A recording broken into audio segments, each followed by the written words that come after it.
सपूतों में से एक श्रीमंत छत्रपति शिवाजी महाराज के बारे में सभी लोग जानते हैं। बहुत से लोग इन्हें हिंदू हृदय सम्राट कहते हैं तो कुछ लोग इन्हें मराठा गौरव कहते हैं, जबकि वे भारतीय गणराज्य के महानायक थे।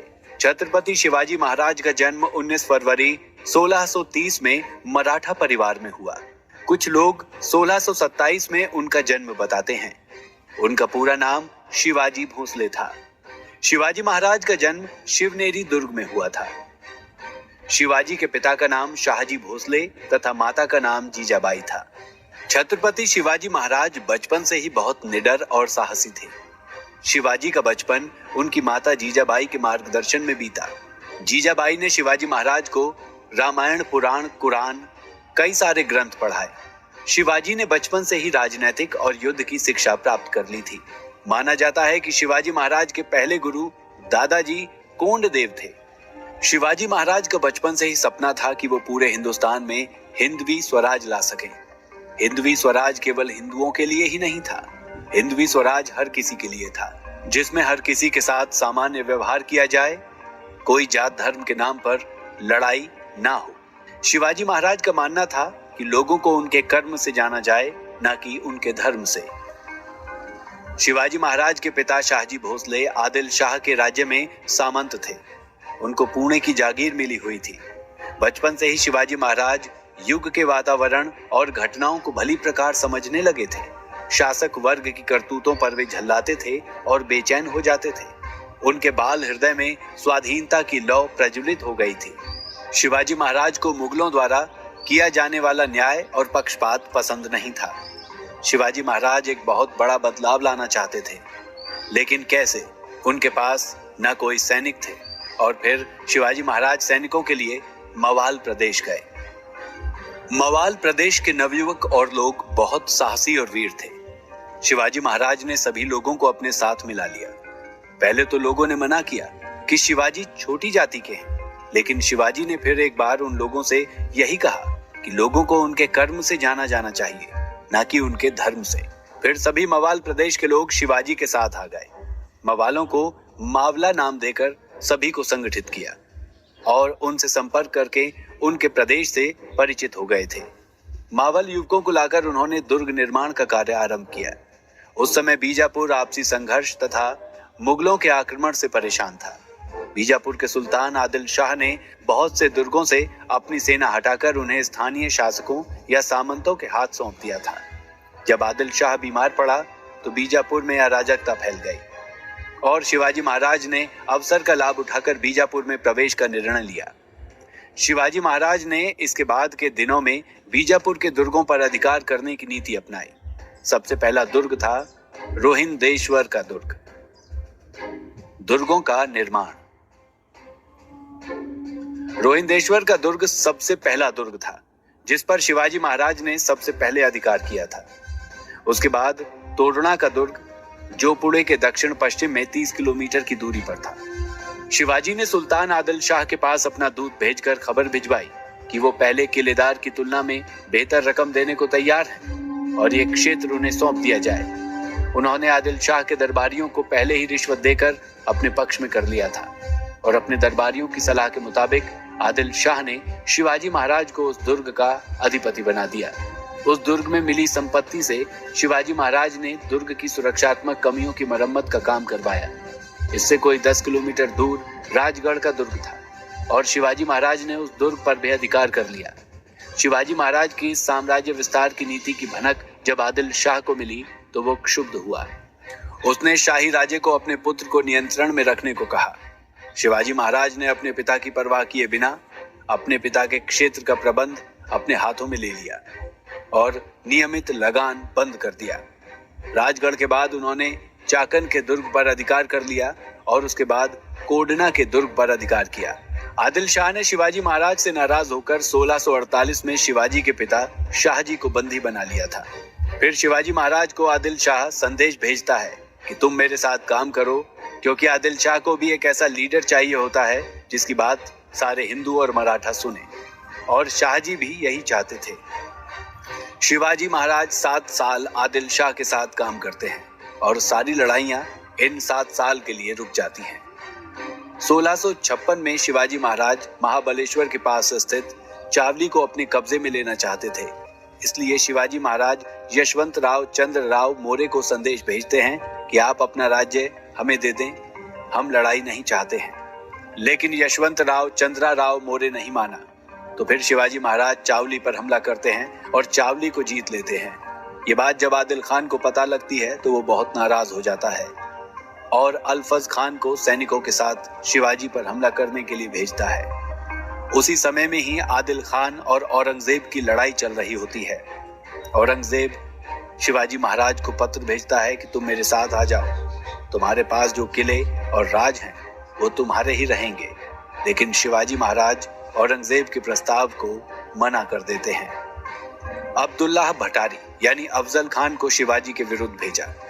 अफजल ने 1,20,000 सैनिकों के साथ 1659 में कूच किया। तुलजापुर के मंदिरों को नष्ट करता हुआ वो सतारा के 30 किलोमीटर उत्तरवाई शिरवल के नजदीक तक आ गया, पर शिवाजी प्रतापगढ़ के दुर्ग पर ही रहे।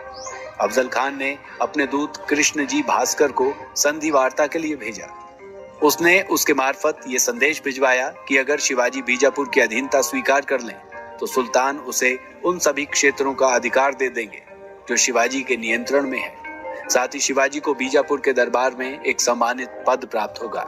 हालांकि शिवाजी के मंत्री और सलाहकार उस संधि के पक्ष में थे, पर शिवाजी को यह वार्ता रास नहीं आई। उन्होंने कृष्णजी भास्कर को उचित सम्मान देकर अपने दरबार में रख लिया और अपने दूत गोपीनाथ को वस्तु स्थिति का जायजा लेने अफजल खान के पास भेजा। गोपीनाथ और कृष्णजी भास्कर से शिवाजी को ऐसा लगा कि संधि का षड्यंत्र रचकर अफजल खान शिवाजी को बंदी बनाना चाहता है। अतः उन्होंने युद्ध के बदले अफजल खान को एक बहुमूल्य उपहार भेजा और इस तरह अफजल खान को संधि वार्ता के लिए राजी किया। संधि स्थल पर दोनों ने अपने सैनिक घात लगा कर रखे थे। मिलने के स्थान पर जब दोनों मिले तब अफजल खान ने अपने कटार से शिवाजी पे वार किया। बचाव में शिवाजी ने अफजल खान को अपने वस्त्रों वाघन खो यानी शेर का नाखून से मार दिया। स्पष्ट रूप से किसी भी ऐतिहासिक किताब में ये नहीं बताया गया है कि पहला हमला कौन करता है। 10 नवंबर 1959। अफजल खान की मृत्यु के बाद शिवाजी ने पनहाला के दुर्ग पर अधिकार कर लिया। इसके बाद पवनगढ़ और वसंतगढ़ के दुर्गों पर अधिकार करने के साथ ही साथ उन्होंने रुस्तम खान के आक्रमण को विफल भी किया। इससे राजापुर तथा दावुल पर भी उनका कब्जा हो गया। अब बीजापुर में आतंक का माहौल पैदा हो गया और वहां के सामंतों ने आपसी मतभेद भुलाकर शिवाजी पर आक्रमण करने का निश्चय किया। 2 अक्टूबर 1965 को बीजापुर सेना ने पनहाला दुर्ग पर अधिकार कर लिया। शिवाजी संकट में फंस चुके थे, पर रात्रि के अंधकार का लाभ उठाकर वो भागने में सफल रहे। बीजापुर के सुल्तान ने स्वयं कमान संभालकर पनहाला पवनगढ़ पर अपना अधिकार वापस ले लिया, राजापुर को लूट लिया और श्रृंगारगढ़ के प्रधान को मार डाला। इसी समय कर्नाटक के सिद्धि जौहर के विद्रोह के कारण बीजापुर के सुल्तान ने शिवाजी के साथ समझौता कर लिया। इस संधि में शिवाजी के पिता शाहजी ने मध्यस्थता का काम किया। सन 1962 में हुई इस संधि के अनुसार शिवाजी को बीजापुर के सुल्तान द्वारा स्वतंत्र शासन की मान्यता मिली। इसी संधि के अनुसार उत्तर में कल्याण से लेकर दक्षिण के पोंडा तक 250 किलोमीटर का और पूर्व में इंदापुर से लेकर पश्चिम में दावुल तक 150 किलोमीटर का भूभाग शिवाजी के नियंत्रण में आ गया। शिवाजी की सेना में इस समय तक 30,000 पैदल और 1,000 घुड़सवार हो गए थे। छत्रपति शिवाजी महाराज तलवारबाजी में जितने निपुण थे, वो चरित्र के भी उतने ही धनी थे। अपने चरित्र और तलवार को उन्होंने कभी दागदार नहीं होने दिया। एक बार शिवाजी के वीर सेनापति ने कल्याण का किला जीता।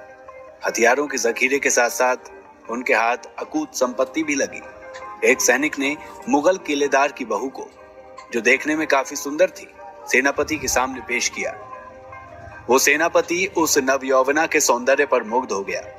सेनापति ने शिवाजी महाराज को वो महिला बतौर नजराना भेंट करने की ठानी। सेनापति उस नवयौवना को एक पालकी में बिठाकर शिवाजी महाराज के दरबार में पहुंचा।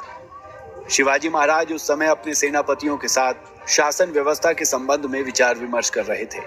युद्ध में जीतकर आए सेनापति ने शिवाजी महाराज को प्रणाम किया और कहा, महाराज, कल्याण से जीत कर लाई गई एक चीज आपको भेंट करना चाहता हूँ। ये कहकर उसने पालकी की ओर इंगित किया। शिवाजी महाराज ने ज्यों ही पालकी का पर्दा उठाया तो देखा उसमें एक सुंदर मुगल नवयौवना बैठी है।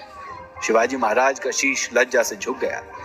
इसके बाद अपने सेनापति को डांटते हुए उन्होंने कहा, तुम मेरे साथ रहते हुए भी मेरे स्वभाव को समझ नहीं सके। शिवाजी दूसरे की माता बेटियों को अपनी मां के समान मानते हैं। बिना विलंब किए इन्हें ससम्मान इनकी माता के पास छोड़ाओ। कहां तो वो अपने आप को इनाम का हकदार समझ रहा था और नसीब हुई तो सिर्फ शिवाजी महाराज की फटकार। सेनापति शिवाजी महाराज के इस व्यवहार से काफी अचंभित हुआ। मुगल सूबेदार की बहू को उसके घर पहुंचाने के सिवाय उसके पास कोई चारा नहीं था, लेकिन इसके साथ वो शर्मिंदा भी हुआ। उसने शिवाजी महाराज के चरित्र को पहचाना। मुगल खेमे की महिला को पूरी इज्जत के साथ उसके खेमे तक पहुंचा दिया गया। 1656 को बीजापुर के सुल्तान आदिल शाह की मृत्यु हो गई। इसके बाद बीजापुर में अराजकता का माहौल पैदा हो गया। इस स्थिति का लाभ उठाकर औरंगजेब ने बीजापुर पर आक्रमण कर दिया और शिवाजी ने औरंगजेब का साथ देने की बजाय उस पर धावा बोल दिया। उनकी सेना ने जुन्नार नगर पर आक्रमण कर ढेर सारी संपत्ति के साथ 200 घोड़े लूट लिए।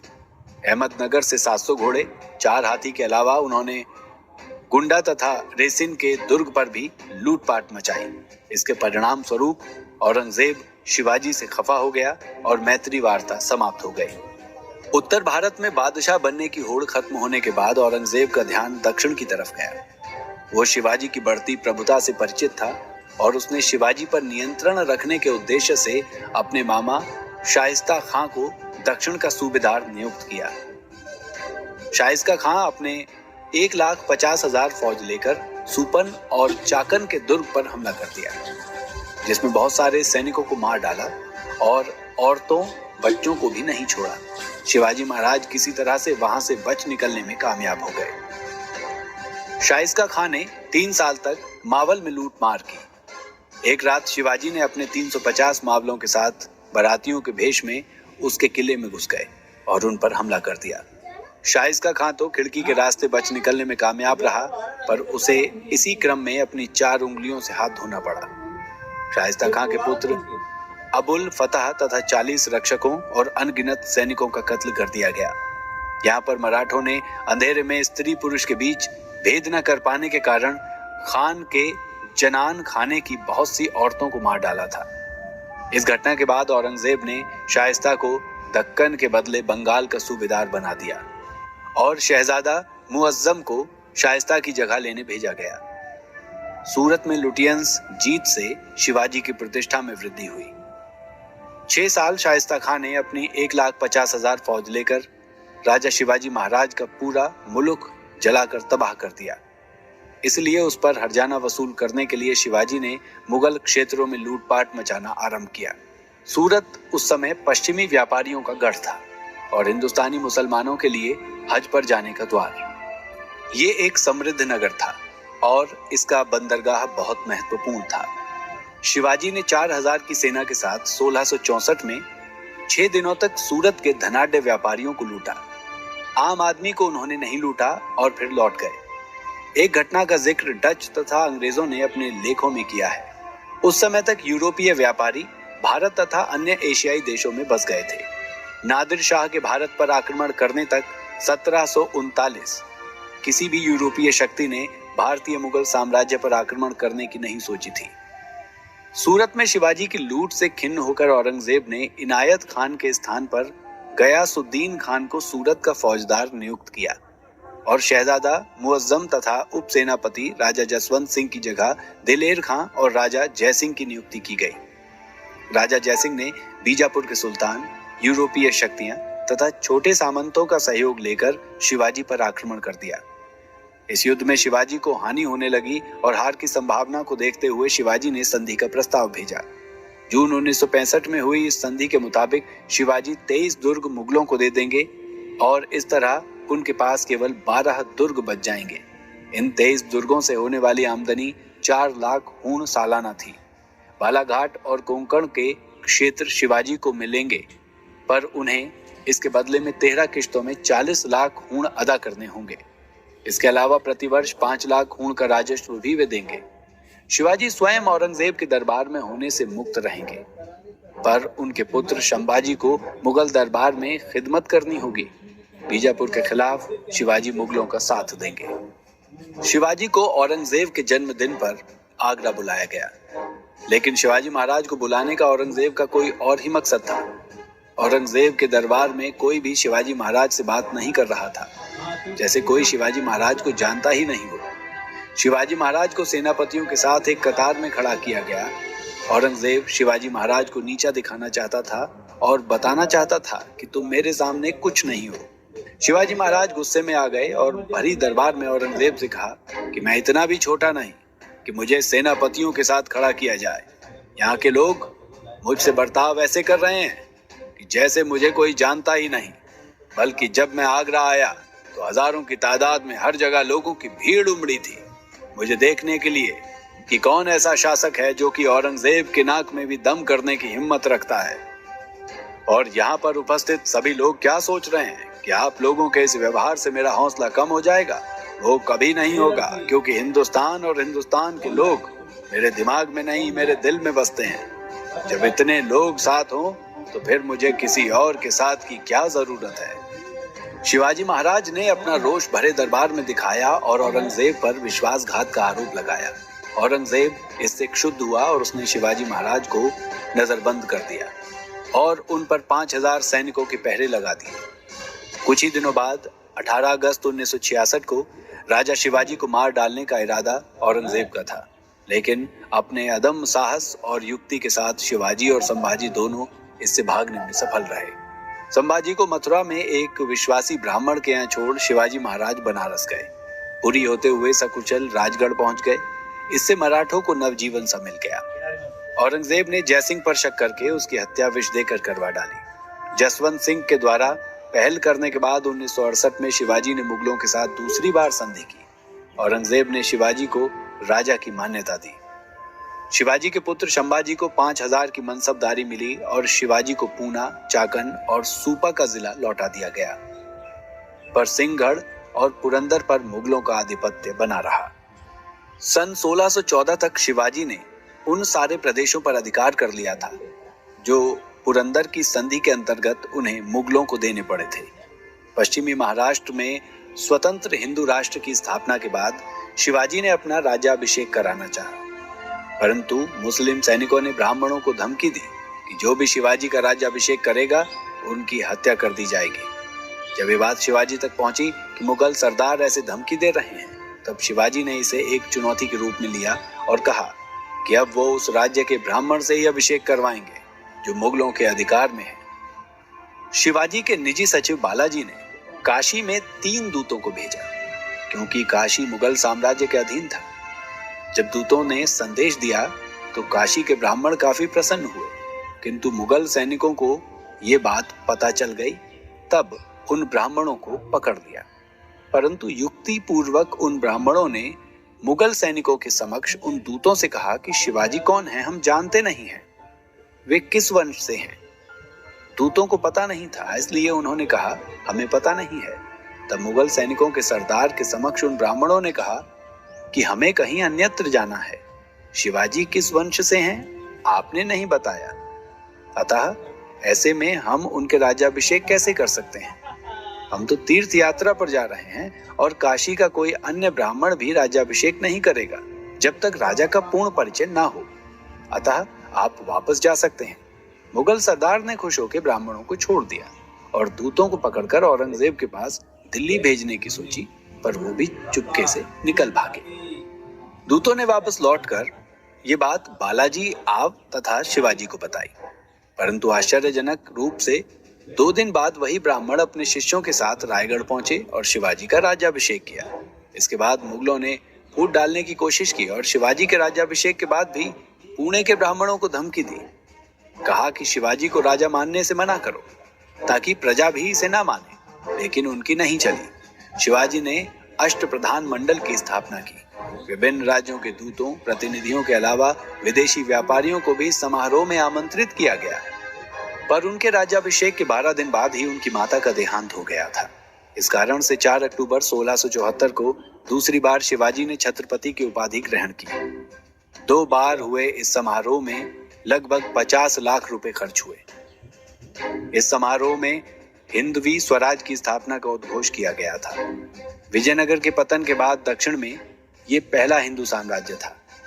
एक स्वतंत्र शासक की तरह उन्होंने अपने नाम का सिक्का चलवाया। इसके बाद बीजापुर के सुल्तान ने कोंकण विजय के लिए अपने 2 सेनाधीशों को शिवाजी के विरुद्ध भेजा तथा वे असफल रहे। दक्षिण में विजय सन 1677-78 में शिवाजी का ध्यान कर्नाटक की ओर गया। बंबई के दक्षिण में कोंकण, तुंगभद्रा नदी के पश्चिम में बेलगांव तथा धारवाड़ का क्षेत्र, मैसूर, बेल्लारी, त्रिचूर तथा जीजी पर अधिकार करने के बाद 3 अप्रैल 1680 को शिवाजी का देहांत हो गया। मृत्यु और उत्तराधिकार विष दिलाने के बाद शिवाजी महाराज की मृत्यु 3 अप्रैल 1680 को हुई। उस समय शिवाजी के उत्तराधिकार संभाजी को मिले। शिवाजी के ज्येष्ठ पुत्र संभाजी थे और दूसरी पत्नी के राजा राम नामक एक दूसरा पुत्र था। उस समय राजा राम की उम्र मात्र 10 वर्ष की थी। अतः मराठों ने संभाजी को राजा मान लिया। उस समय औरंगजेब राजा शिवाजी का देहांत देखकर अपनी पूरे भारत पर राज्य करने की अभिलाषा से अपनी 5 लाख की सेना सागर लेकर दक्षिण भारत जीतने निकला। औरंगजेब ने दक्षिण में आते ही आदिल शाही 2 दिनों में और कुतुब शाही 1 ही दिन में खत्म कर दी। पर राजा संभाजी के नेतृत्व में मराठाओं ने 9 साल युद्ध करते हुए अपनी स्वतंत्रता बरकरार रखी। मार्च 1680 में शिवाजी का स्वास्थ्य खराब हो गया। ज्वार और पेचिस के चलते 5 अप्रैल 1680 को 52 साल की छोटी उम्र में ही शिवाजी महाराज का निधन हो गया। एक ऐतिहासिक किताब में यह भी कहा जाता है कि शिवाजी की मृत्यु जहर दिए जाने की वजह से हुई थी। वीर छत्रपति शिवाजी महाराज भारत के ऐसे नायक थे कि उन्हें कोई नहीं भूल सकता। शिवाजी महाराज हर धर्म को मानते थे और औरतों की बहुत इज्जत भी करते थे। शिवाजी महाराज कुछ और साल जीवित होते तो मुगल और ब्रिटिश सरकार का भारत से नामो निशान मिटाते थे। जय भवानी, जय शिवाजी।